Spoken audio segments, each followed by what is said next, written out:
is the crown.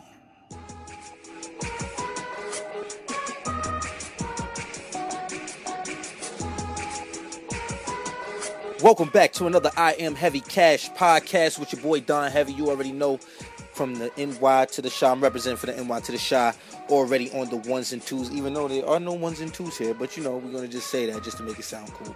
It's now March 10th, Thursday of 2016. We're going to jump the medium here. And normally I'm always talking about the cash, the heavy cash. But today, we're still talking about heavy cash. Don't get it twisted. But today we're going to jump the medium, like I said. And we're going to brush into the world of politics. There's a lot of flack going around with this guy, my man DT. Now, he's not my man, but I'm going to just call him my man today. My man DT, Donald Trump. Seems like he's going against all the other Republican candidates. He's going against everybody. He's going against the Democrats. He's going against everybody that's outside of his immediate fan base. But the one foe that Donald Trump has, let's put it like that, is the 1%. It's Donald Trump versus the 1%. Why is Donald Trump going against the 1%? Now, the 1% are the people that control most of the wealth in this world. We're talking about the presidential election, so we're going to talk about, obviously, the 1% that affect the United States. Now, why is Donald Trump going against the 1%? Or why is the 1% going against Donald Trump? Why are they trying to dethrone the man before he's even on the throne? Let's start from the beginning. Donald Trump and the GOP. All right. So Donald Trump, if you haven't been aware, if you haven't been keeping up, Donald Trump has really been ramping up some steam in this Republican race going towards the presidential election. He's really just bulldozing all of the competition. I mean, I don't really know how it's happening, but it's happening. It's quite evident that, well, the Republican delegates and the Republican voters, they bang with Donald Trump way more than Rubio, than Cruz, than the other guy. All Donald Trump talks about, and I listened to the man talk. I listened to him talk when he was responding. He's like a battle rapper in the suit. You know, it's like he just gets on the mic and just disses everybody. It's kind of funny. But I watched his whole little speech thing when he was in Maine, and he was responding to Mitt Romney, which I'll get back to in a second. But the whole entire time that he was talking, all I heard was him talk about how much money he has, which is very debatable when the facts are on the table. And he talked about his hotel deals that he was going through and how he got the deal done, and his business deals, because he gets deals done. And, you know, back on the economic side, he spoke about keeping jobs in America and making America great again. And the entire time I'm listening to him, after a couple angry protesters were escorted out, he referenced how he had to change up his style because he doesn't like being so angry. So he's like, thank you, get him out, thank you. He was trying to be nice about it. He was more like a jerk, but whatever. You can't go disrupting people that's on the mic. You can't do that. I would pretty much do the same thing if somebody tried to disrupt Don Heavy while he was on the mic. In fact, I'd probably have to remove them myself.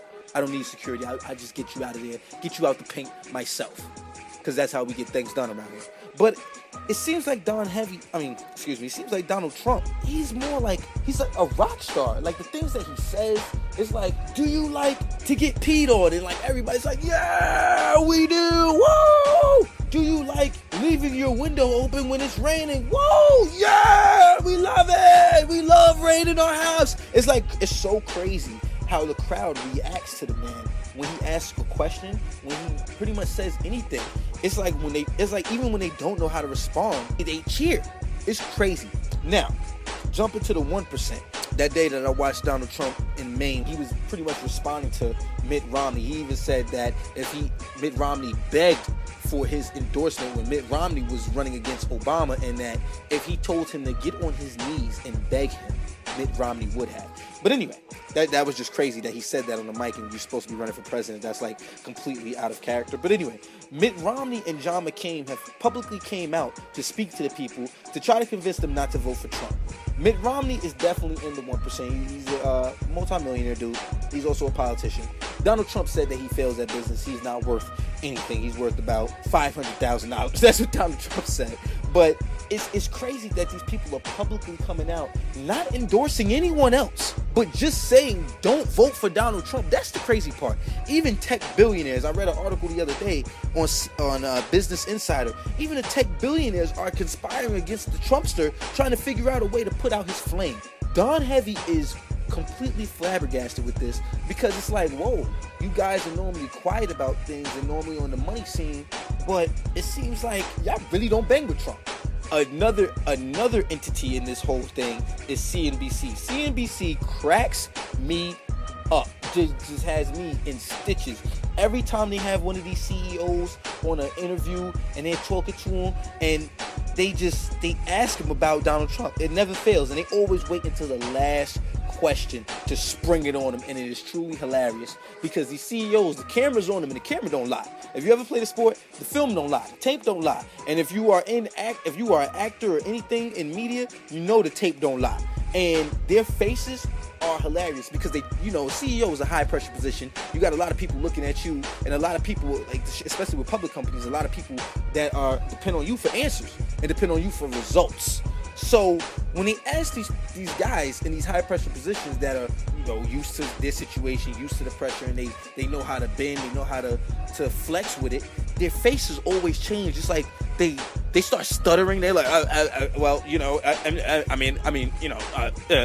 that's how they start talking. It's so funny, and they always go on to say, that's for the American people to decide. I won't really discuss who I'm voting for here, but I don't know. Pretty much, I don't know. Don't ask me that question again. How dare you ask me that question? That has nothing to do with money. You're asking me about politics. This is CNBC, not MSNBC. Know your place. But I just think it's kind of interesting why the 1% actually hates Donald Trump so much. Now, it seems like every dog would have his day. It seems like Donald Trump is doing the same, at least the Don Heavy. Donald Trump is doing the same thing that the media has been doing forever. He's very misleading. Some would even go as far as saying that he's lying. He's not being honest. I don't know. I haven't checked the facts, so I won't say nothing like that. Like I said, I'm trying to be neutral here. But it seems like every dog has his day, but not Trump. The 1% does not want Trump to have his day. The Trumpster. And I would even go far enough to say that they would be happy to see one of their quote-unquote billionaire colleagues become president. Maybe because Donald Trump has not laid out any type of economic policy. As far as I'm concerned, he hasn't really said anything. He's pretty much saying the same thing that the other candidates, the other Republican candidates are saying. The guys in the GOP, and he is straight destroying the GOP. If you don't know what the GOP means, it means Grand Old Party. It's the Republican Party. And he has them completely split up. These guys don't know which way to go because everybody's rooting for Trump, and some people are rooting for Cruz, but Trump is just cracking heads and taking numbers, and nobody understands why. He wants to build the wall in Mexico, but Mexico's going to pay for it. And he just wants to put a wall on the border. Once again, I won't even say economic policy now. I'll say he hasn't laid out any type of policy. No security policy, no economic policy. He's pretty much saying the same thing that all these candidates, even Democratic candidates, have said since the beginning of time. Well, not time, but since the beginning of the 2000s when George Bush was running for president. It's just like, wow. It's like, yo, what are you really saying? Who's saying anything different? It's not about what you say no more. It's about what you actually do in office. But the people have to go on who they trust and vote the right people in there. So it's kind of crazy. Maybe the 1% doesn't really like Trump, the Trumpster, because he wants to bring jobs back from overseas, which will ultimately cut down on the profits for these public companies. Tech companies, industrial companies, any one of these public companies getting their goods made overseas.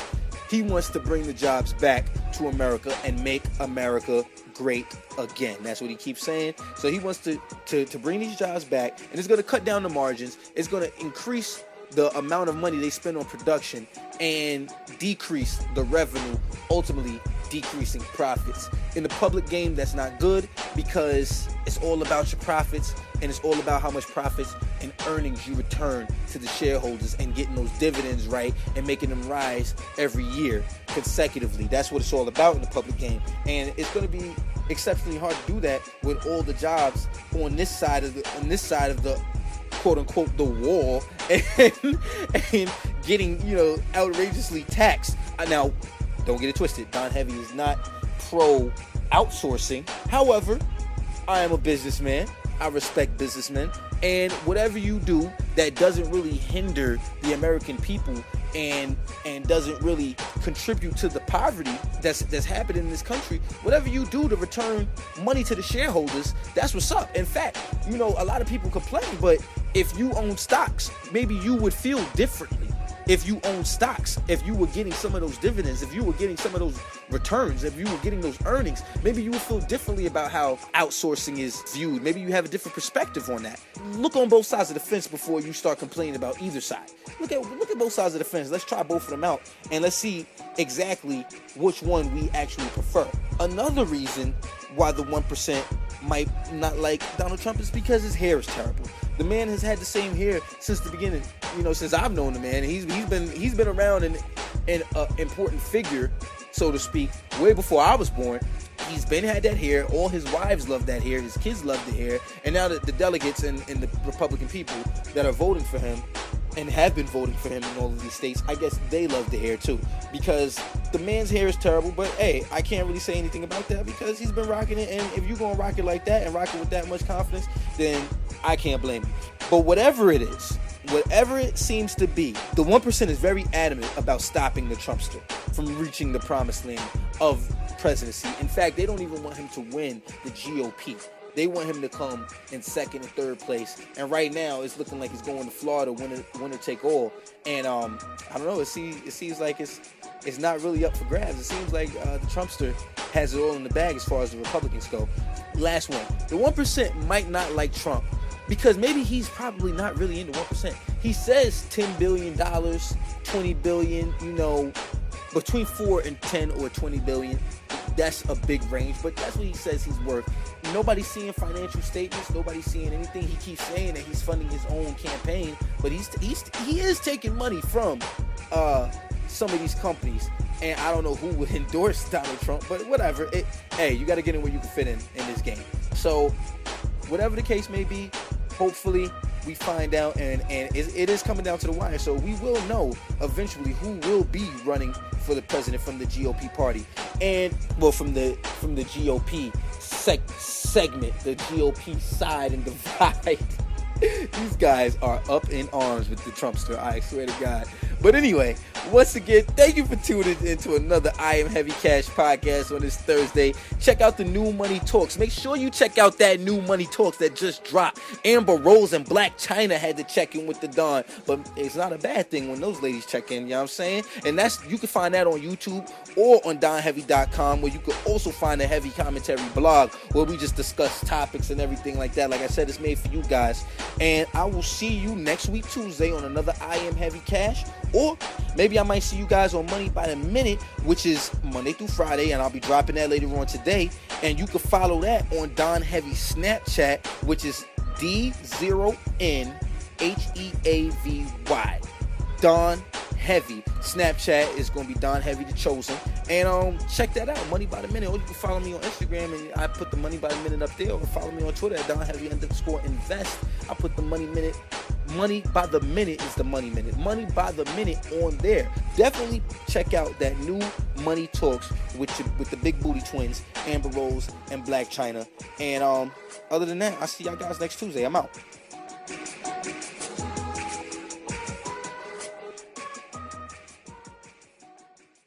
This program is brought to you by Her Pretty Ghost and Better New Business. Thank you for tuning in.